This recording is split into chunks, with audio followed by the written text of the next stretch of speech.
Hello दोस्तों, आपका हमारी आज की इस वीडियो में स्वागत है। आज हम डिस्कस करेंगे हमारी हरियाणा जीके की सीरीज चल रही है, उसका हम फोर्थ पार्ट डिस्कस करेंगे, जिसके अंदर हम बात करेंगे हमारी उत्तर हरियाणा की एक और नदी जिसका नाम है तो इन टांगरी नदी, जिसका नाम क्या है, टांगरी नदी। इससे पहले हम मारकंडा नदी के बारे में पढ़ चुके हैं, सरस्वती नदी के बारे में हमने इससे पहले की वीडियोज में पढ़ा है। आज हम जो पढ़ेंगे वो पढ़ेंगे टांगरी नदी, जो उत्तर हरियाणा की एक इम्पोर्टेंट नदी मानी जाती है। टांगरी नदी के बारे में आज हम डिस्कस करेंगे। कौन सी नदी पढ़ेंगे आज हम? टांगरी नदी के बारे में आज डिस्कस करेंगे कि टांगरी नदी कहाँ से निकलती है। अगर हम बात करें तो जो इसका उद्गम स्थल होता है, उद्गम स्थल टांगरी नदी का उद्गम स्थल की यदि हम बात करें तो मोरनी हिल्स से निकलती है। कहाँ से निकलती है? मोरनी हिल्स। यह नदी कहाँ से निकलती है? मोरनी हिल्स से निकलती है। और ये मोरनी हिल्स कहाँ पर है? पंचकुला के अंदर। कहाँ पर है? पंचकुला के अंदर। यानी कि यह नदी मोरनी हिल्स पंचकुला से निकलती है। इसका यदि हम प्रवाह क्षेत्र की बात करें, प्रवाह क्षेत्र यानी कि किस किस जिले में हरियाणा की ये बहती है, तो हरियाणा के पंचकुला और अंबाला जिले में बहती है। कहाँ बहती है? पंचकुला और अंबाला जिले के अंदर ये बहती है। कहाँ पर बहती है? पंचकुला जिले के अंदर बहती है। और कहाँ पर बहती है? अंबाला जिले के अंदर ये बहती है। ये जो इसका समाप्त है या ये विलुप्त कहाँ पर हो जाती है, समाप्त, या ये जो नदी है वो विलुप्त हो जाती है मुलाना अंबाला में। मुलाना में मारकंडा नदी में मिल जाती है। कहाँ मिल जाती है? मारकंडा नदी के अंदर नदी में मिल जाती है। कहाँ मिल जाती है? मारकंडा नदी मुलाना में। और मुलाना कहाँ पड़ता है? मुलाना पड़ता है अंबाला के अंदर। कहाँ पर पड़ता है? अंबाला के अंदर मुलाना पड़ता है। इस मुलाना नामक जगह पर मारकंडा नदी में टांगरी नदी मिल जाती है। और इसको कहते हैं, यह भी हरियाणा की मौसमी नदी है। कैसी नदी है ये? मौसमी नदी है। यानी कि जब बारिश आती है तभी इसमें पानी आता है, उसकी से पहले इसके अंदर कोई पानी नहीं होता।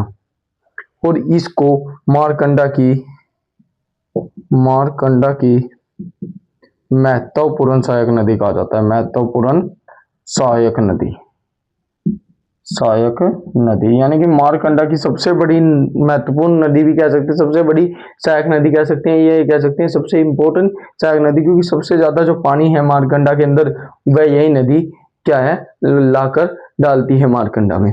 उसके बाद एक और नदी की अगर हम बात करें यहाँ पे, इसमें हमारी टांगरी नदी में से आपको इतना ही याद रखना है, इसका उद्गम स्थल पूछ सकता है आपसे कि उद्गम स्थल कहाँ पे है? पंचकुला मोरनी हिल से निकलती है। प्रवाह क्षेत्र पंचकुला और अंबाला में है। समाप्त होती है अंबाला के अंदर, अंबाला के मुलाना में मारकंडा नदी में मिल जाती है। और ये हरियाणा की एक और मौसमी नदी है। इससे पहले एक मौसमी नदी हमने पढ़ी थी, मारकंडा नदी। ये मारकंडा की प्रमुख सहायक नदी है, क्योंकि सबसे ज्यादा पानी मारकंडा के अंदर यही नदी लाकर डालती है। उसके बाद हम एक और नदी के बारे में बात करेंगे, चेतांग नदी।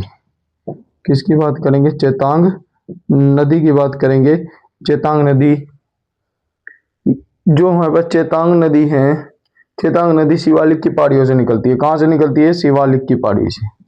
कहाँ से निकलती है? शिवालिक की पहाड़ी से हमारी चेतांग नदी निकलती है। कहाँ से निकलती है? शिवालिक की पहाड़ी से निकलती है।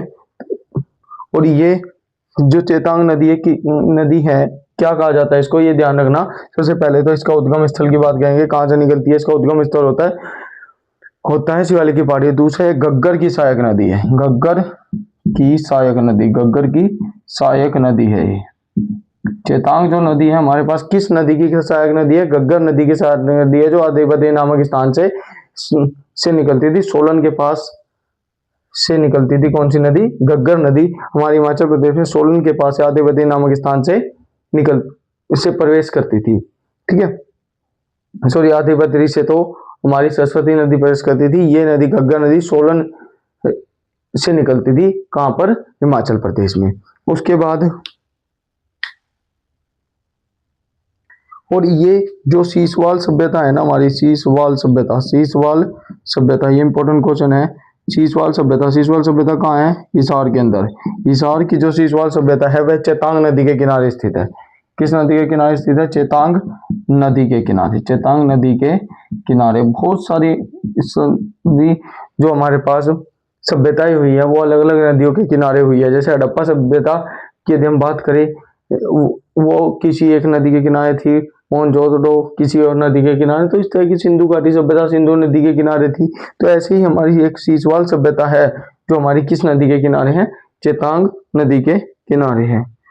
उसके बाद चेतांग नदी को ऋग्वेद में क्या कहा जाता था? अगर हम इसकी बात करें, इसको पुराने समय में ऋग्वेद काल में इसको ऋग्वेद काल में द्विशदत्ती के नाम से द्विशदवती के नाम से जाना जाता है।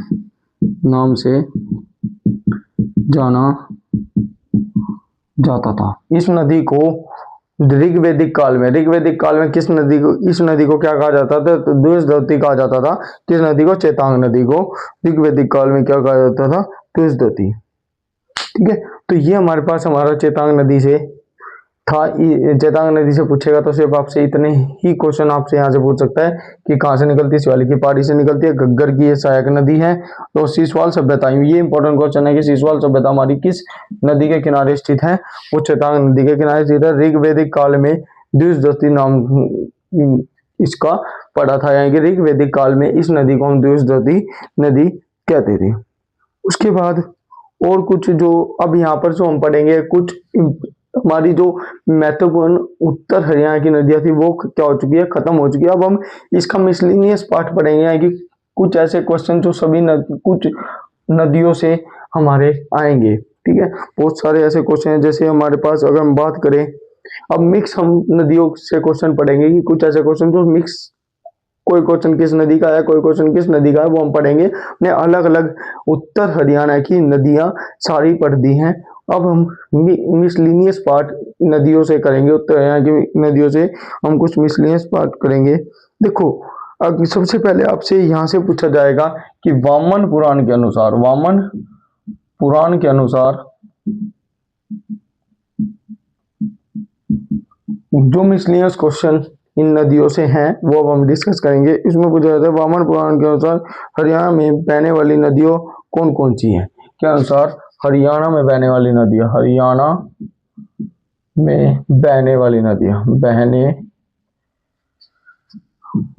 वाली नदियां। वामन पुराण के अनुसार हरियाणा में कौन कौन सी नदी बहती थी? हरियाणा में वामन पुराण के अनुसार बहने वाली नदी की यदि हम बात करें तो पहली नदी आती है सरस्वती नदी। तो आपसे यहाँ से पूछा जा सकता है वामन पुराण के अनुसार हमें कौन कौन सी नदियां बहती थी? सरस्वती नदी, वैतरणी नदी, वैतरणी एक नदी की बात आती है, वैतरणी नदी। तीसरी दृशदवती। चौथी अब हमारे पास आती है अंशुमती।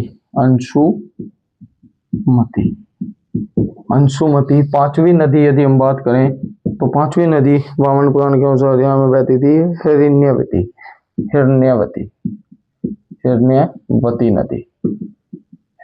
नदी। तो ये इंपॉर्टेंट कुछ नदियां जो वामन पुराण के अनुसार बहती थी पेपर में पूछी जा सकती है। सरस्वती नदी, वैतरणी नदी, दृशदवती नदी, अंशुमती नदी, हिरण्यवती नदी। उसके बाद एक नदी और अगर आप याद रखो तो ये पूछ मंदाकिनी नदी भी वामन पुराण के अनुसार हरियाणा में ही बहती थी। इसके बाद यदि हम बात करें तो और जो मिसलिनियस क्वेश्चन हमारे नदियों से बनते हैं वो हम यहाँ पर डिस्कस करेंगे। एक क्वेश्चन तो यहाँ से बनता है कि हरियाणा में वामन पुराण के अनुसार कौन कौन सी नदियां हरियाणा में बहती थी, तो वो ये नदियां हमने लिखवा दी। उसके बाद यदि हम बात करें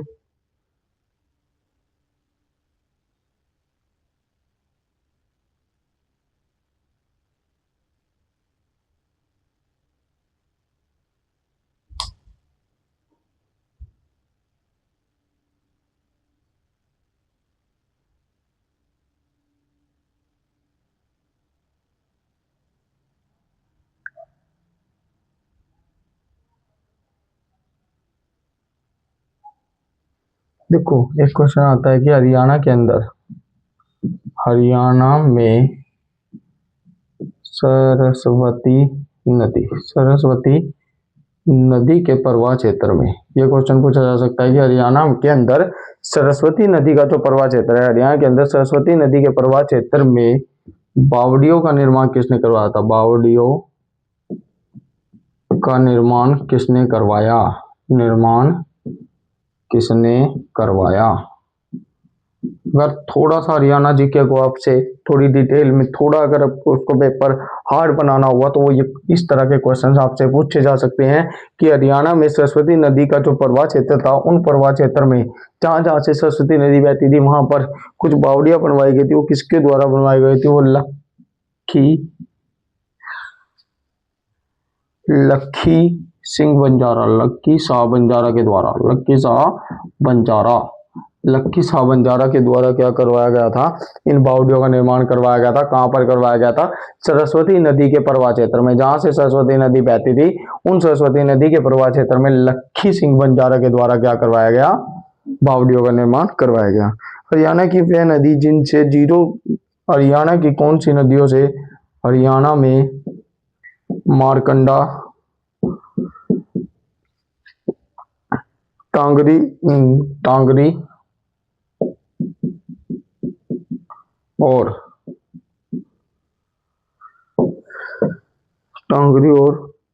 मसलन नदियों से 0.3 से 1.5 ग्राम तक सोना प्राप्त होता है। ग्राम तक सोना प्राप्त हुआ है। सोना 1.5 ग्राम प्रति टन, इसको कहते हैं ग्राम प्रति टन। मतलब क्या है कि हरियाणा में कौन कौन सी नदी? मारकंडा नदी से, टांगरी नदी से, और अगर हम बात करें मसलन नदियों से 0.30 से लेके 1.5 ग्राम प्रति टन सोना पाया जाता है। यानी कि इन नदियों के अंदर 0.30 से लेके 1.5 ग्राम प्रति टन सोना इन नदियों में हरियाणा की पाया जाता है। कौन कौन सी नदी में? मारकंडा, टांगरी और मसलन नदी। उसके बाद यदि हम बात करें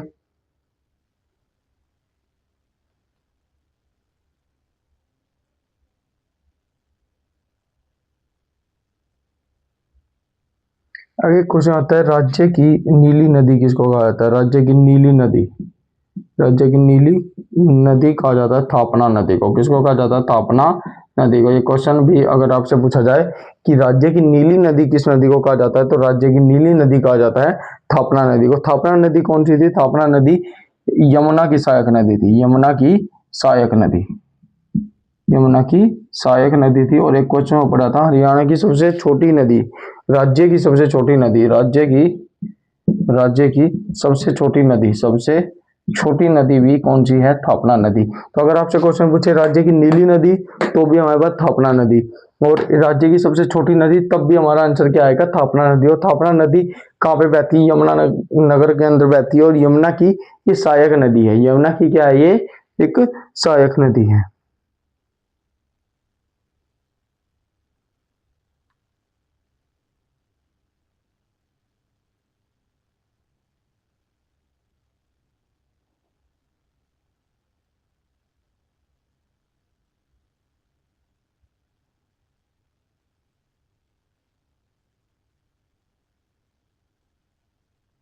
देखो एक क्वेश्चन और अगर आप यहाँ से याद करो, लखी शाह बंजारा ने किसका निर्माण करवाया था? बावड़ियों का निर्माण कहाँ करवाया था? सरस्वती नदी के प्रवाह क्षेत्र में करवाया था। अगर आप एक क्वेश्चन और याद करें तो सोन नदी के पास इसने एक लोहगढ़ के किले का निर्माण करवाया। लोहगढ़ के किले का निर्माण भी किसने करवाया था? एक नदी आती है हमारे पास, सोन नदी कौन है? सोन नदी यमुना की सहायक नदी कही जाती है। यमुना की सहायक नदी इसको कहा जाता है। यमुना की ये सहायक नदी है। और यमुना की सहायक नदी सोन नदी के पास इसने लोहगढ़ के किले का निर्माण कौन करवाता है? वो भी आंसर आएगा लखी शाह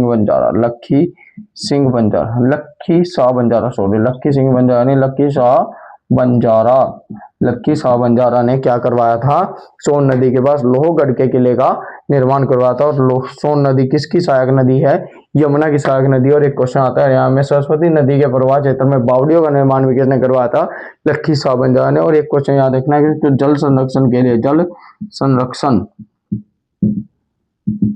के लिए जाना जाता है कि जो लक्की सिंह बंजारा है, इस लक्की सिंह बंजारा को जल संरक्षण की जल बचाने के लिए इन्होंने बहुत बड़ा प्रयास किया, जल को संरक्षित करने के लिए प्रयास किया, इसलिए इनको जल संरक्षण के लिए जाना जाता है। तो इंपॉर्टेंट क्वेश्चन ये बनते हैं कि लोहगढ़ के किले का निर्माण किस नदी के किनारे करवाया गया, सोन नदी के किनारे। सोन नदी किसकी सहायक नदी है, यमुना नदी की सहायक नदी है। उसके बाद हरियाणा में सरस्वती नदी के प्रवाह क्षेत्र में बावड़ियों का निर्माण कौन करवाता है, लक्की शाह बंजारा करवाता है। यहाँ में मारकंडा नदी और मारकंडा टांगरी नदियों से कितने टन सोना निकलता है, 0.30 से लेके 1.5 ग्राम प्रति टन सोना इनके अंदर पाया जाता है।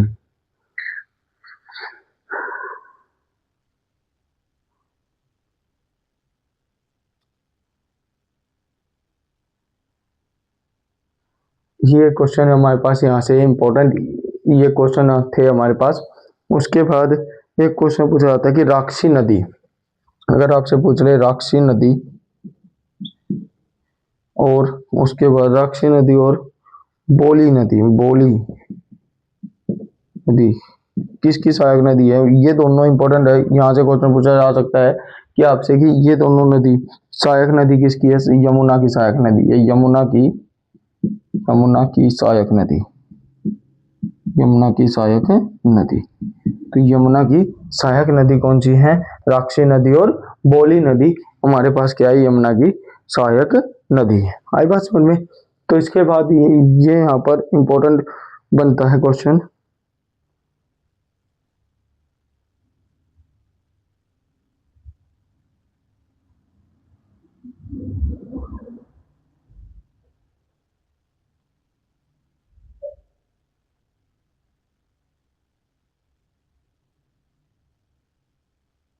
देखो अगर अब हम थोड़ा सा जो आपके पास जिक्र कर लेते हैं एक नदी और, जहां से आपको क्वेश्चन बनने की ज्यादा की संभावना रहेगी, वो हम यहाँ से, हमारे पास ये जो पार्ट हमने किया है इसके अंदर हमने मिसलिनियस क्वेश्चन नदियों से जो इंपॉर्टेंट बनते थे वो कर लिए हैं। चाहे पेपर कितने थोड़ा सा भी हाई लेवल का अगर पेपर लेगा तो इनसे बाहर क्वेश्चन नहीं पूछेगा। अब इसके बाद अगर हम एक नदी और है जो पेपर में जहां से क्वेश्चन बनने के ज्यादा से ज्यादा चांस हैं, वो हमारे पास है। लेकिन इस नदी की जो डिटेल है वो आपको बहुत कम बुक्स में मिलेगी। अगर हम बात करें तो थापना नदी, इसकी बात करेंगे, थापना नदी की बात करेंगे। थापना नदी मैं इसकी कुछ 3 से 4 फैक्ट है जो आपको लिखवा देता हूँ। पहला फैक्ट तो आपको याद रखना है कि ये राज्य की सबसे छोटी लंबाई नदी है, राज्य की सबसे छोटी नदी, राज्य की सबसे छोटी नदी, ये मैं पहले भी लिखवा चुका हूँ। राज्य की सबसे छोटी नदी, और किसके आधार पर छोटी है, लंबाई के आधार पे। किसके आधार पे है, लंबाई के आधार पे। यदि इसका उद्गम स्थल पूछ ले, यदि आपसे इसका उद्गम स्थल पूछ ले तो इसका उद्गम स्थल माना जाता है मजाद वाला गांव, मजाद वाला गांव एक गांव पड़ता है यमुनानगर में, मजाद वाला गांव यमुनानगर से निकलती है, यमुनानगर के अंदर एक गांव पड़ता है मजाद वाला गांव। उस मजाद वाला गांव से किसका उद्गम होता है, थापना नदी का उद्गम होता है। और राज्य की इसको स्वस्थ नदी भी कहा जाता है, राज्य की स्वस्थ नदी भी इसको कहा जाता है, राज्य की स्वस्थ नदी